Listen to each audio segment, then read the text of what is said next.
Soyez toutes et tous les bienvenus dans notre deuxième émission de présentation de cette saison 2, la saison 2020 d'Ultimate Cup Series, après avoir évoqué la crise sanitaire actuelle avec Vincent Vigier et toutes les implications d'ailleurs pour l'Ultimate Cup Series. Le directeur donc était là. Eh bien, on a décidé de prendre contact avec différents team managers maintenant. Et malgré cette épidémie de Covid-19, eh bien, les différents championnats vont reprendre. Et ce sera évidemment le cas de l'Ultimate Cup Series. Elle devait débuter en Espagne cette saison 2020. Eh bien, on n'a pas oublié l'Espagne parce que, justement, on a le plaisir de recevoir Julien Gerbi, team manager de l'équipe espagnole Team Virage. Bonjour Julien, et tout d'abord, comment vas-tu ainsi que l'ensemble de tes proches et de tes membres d'équipe? Bonjour Anthony, bonjour à tous, merci de me recevoir. Bah, écoute, oui, tout le monde va bien, on n'a pas vraiment été touché, on n'a pas eu de cas proches. C'est sûr que la situation en Espagne était assez compliquée. Ça a été un des pays les plus touchés d'Europe avec l'Italie et la France. Donc à partir de mi-mars, on a été obligé de fermer l'usine et de mettre les gens en attente, les employés en attente. Donc maintenant, les choses commencent à reprendre et on est en train de voir quand est-ce qu'on va être autorisé à repartir sur les circuits. Bon, on croise les doigts effectivement pour que ça reprenne. Alors, on va commencer par le proto parce que c'est vraiment la catégorie qui a vu Team Virage progresser de manière incroyable. C'est Proto LMP3. Alors, cette année, c'est une année charnière, normalement, en tous les sens du terme, parce qu'il y a une nouvelle LMP3 avec des nouvelles caractéristiques qui arrivent. Comment est-ce que ton équipe et toi s'êtes préparés à l'arrivée de cette nouvelle voiture? Ça a été un hiver assez chargé pour pouvoir trouver les financements afin d'acheter les nouveaux modèles. On a deux Ligier 320 maintenant. Et on a eu la possibilité de faire des tests déjà dès la fin du mois de janvier, des tests qui ont été extrêmement positifs. On a roulé à Barcelone, on a roulé à Portimao, on a pu faire des essais aussi avec les pilotes qui sont signés pour la saison, afin de nous préparer. Donc tout le feedback de la nouvelle voiture a été vraiment positif, des améliorations de tous les points qui étaient faibles et les pilotes étaient vraiment contents et les membres de l'équipe aussi. Alors, ça va être reparti donc parce que l'année dernière, évidemment, il y a eu beaucoup de coups d'éclat avec des équipages qui sont à la fois composés de très jeunes pilotes et des pilotes qui sont un petit peu plus expérimentés. Cette année, si on peut évidemment y arriver, ce sera la victoire pour le Team Virage. Et comme tu nous parlais de Portimao et de circuit espagnol, tu auras l'avantage finalement peut-être en fin de saison d'avoir fait ces roulages parce qu'on rappelle, il y a 6 manches du calendrier Ultimate Cup Series, dont plusieurs au Portugal et en Espagne. On verra si c'est un avantage. En fait, les essais qu'on a fait en Espagne étaient à Barcelone, donc malheureusement, il n'y aura pas de manche à Barcelone cette saison. Maintenant, on connaît la piste de Navarra et on a quand même pas mal roulé sur cette piste avec l'ancien modèle. On va certainement organiser des essais avant la course de l'Ultimate afin de préparer les pilotes et puis de nous peaufiner un petit peu. Et la piste de Portimao, oui, on a roulé plusieurs fois avec la LMP3, on a une bonne base, on a fait des essais en février avec Pedro Lamy dans la voiture qui nous a aidé à bien développer la voiture. Donc, on espère faire des coups d'éclat. Et puis, on a deux équipages qui sont très sympas encore cette année, avec sur une voiture un équipage plus gentleman, Philippe Simadomo et Lionel Ambrouge sur quelques courses. Lionel qui fera ses débuts donc en LMP3, qui a fait des essais cet hiver et ça s'est très bien passé. Et sur l'autre voiture, Julian Wag qui repart avec nous, qui a été très compétitif l'an dernier, qui a montré de belles choses. Julien Falchero qu'on n'a plus besoin de présenter, qui marche très bien aussi avec les MP3. Et en bronze, Miguel Cristovao, qui avait fait une course avec nous au Castellet l'an dernier et qui s'était montré très compétitif. Donc on espère pouvoir jouer devant à la régulière. L'année dernière, l'équipe a engagé cette Aston.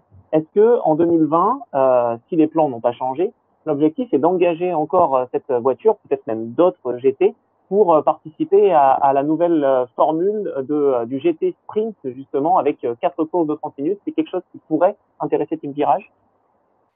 Oui, bien sûr, c'est dans les projets depuis la fin de saison dernière.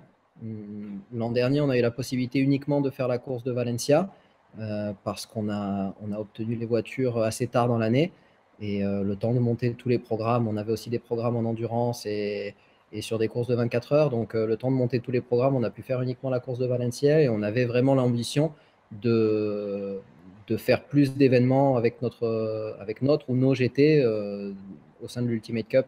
Donc, on a deux pilotes qui sont déjà à bord pour faire un programme cette saison.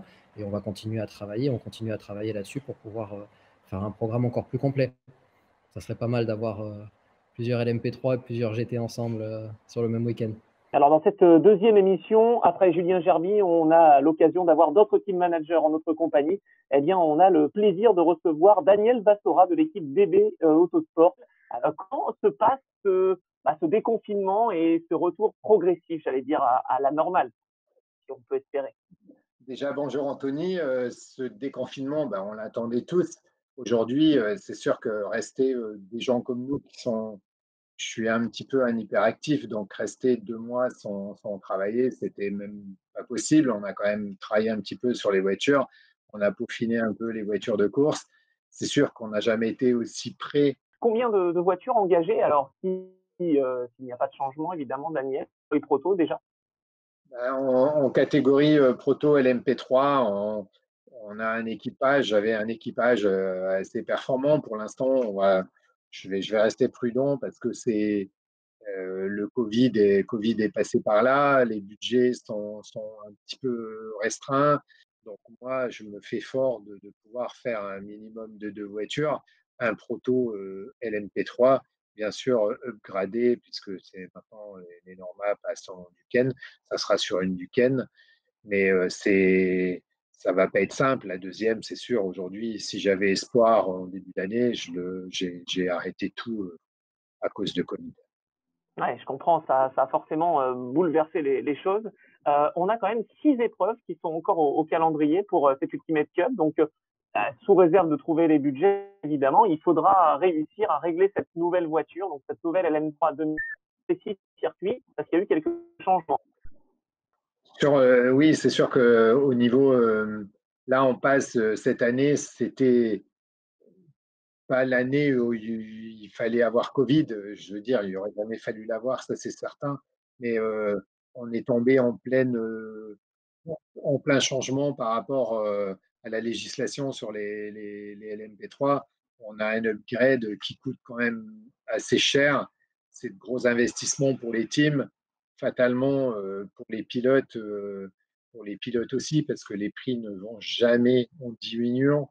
Même en essayant de tirer partout, il y a un coût mini et on peut pas passer outre. Sinon, on ne peut plus faire rouler ces voitures.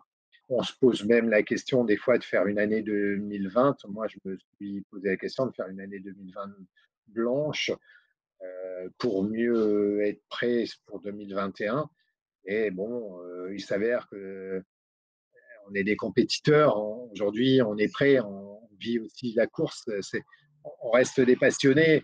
Et la passion, des fois, j'espère qu'elle va nous faire on va tous trouver la motivation, c'est sûr qu'on l'a. C'est surtout les finances pour pouvoir passer ce cap qui va être difficile quand même.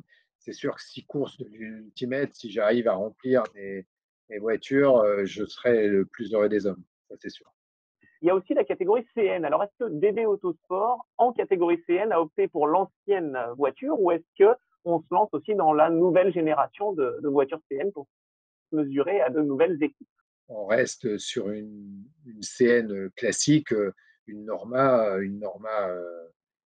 M20 FC, mais j'ai pas de nouvelle voiture aujourd'hui, fort heureusement, après avoir. Mais ceci dit, le proto CN reste pour moi une bonne discipline parce que ça reste un prix abordable, ça reste des coûts pour des équipes amateurs comme les nôtres. Une LMP3, c'est super, super voiture, super machine. On rêve tous de LMP3.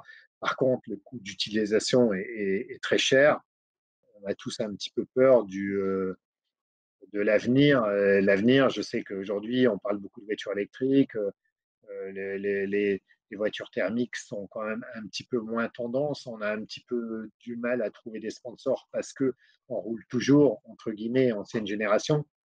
Donc, soit on roule avec une voiture qui a un coût raisonnable, mais je ne suis pas devin, mais C'est sûr que l'avenir passera peut-être vers des voitures hybrides où il faut qu'on commence à penser, et cette crise sanitaire va nous faire réfléchir autour du futur du futur proche. Je pense qu'il va venir beaucoup plus vite que ce qu'on avait prévu.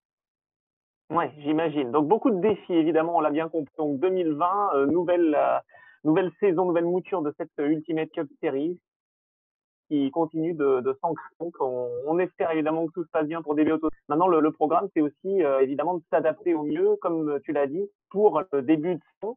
Le programme, c'est des tests privés d'ici là, d'ici septembre, donc Daniel.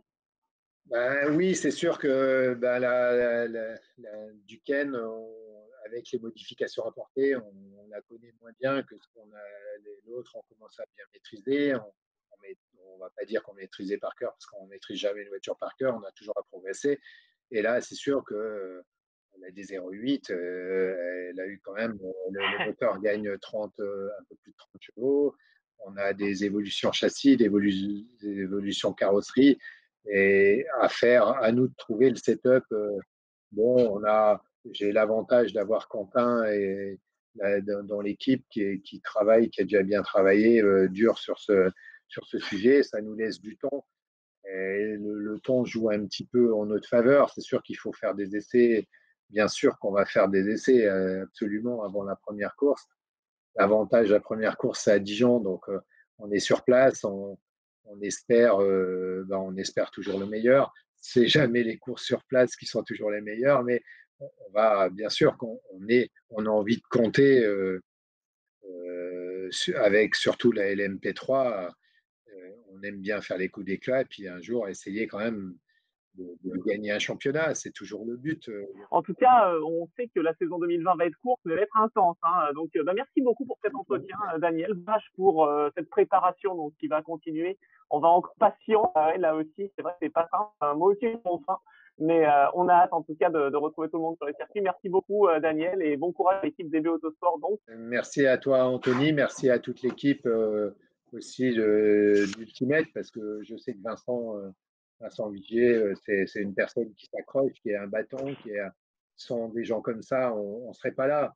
On est très clair. Si on n'est pas une équipe de passionnés, de bâtons, tout le monde ne se bat pas à son niveau, on n'y arrivera pas. Et là, je suis content je le dis parce que il faut aussi le remarquer. J'ai eu Vincent quand même une paire de fois et toute son équipe. Et c'est une personne si Vincent n'y arrive pas, ça va être difficile pour les autres, quoi. Merci, à très bientôt sur les courses parce que. Plus que jamais, plus que jamais. Oui. Merci Daniel, en tout cas pour cet entretien. Ça a été vraiment très sympa hein, d'avoir le point de vue des team managers dans la prochaine émission d'Ultimate Cup Series consacrée à la présentation donc, de cette saison 2020 un peu particulière. On aura l'occasion d'aller à la rencontre de deux équipes également qui ont marqué l'ensemble de la saison 2019 d'Ultimate Cup Series, le Graf et l'Amo Racing Car, que ce soit en monoplace ou en proto. On aura donc Pascal Roturier et Laurent Lamolinari. Merci à tous d'avoir suivi cette deuxième émission. Et puis donc, on se retrouve très vite sur les réseaux sociaux et sur le site d'Ultimate Cup Series. Salut!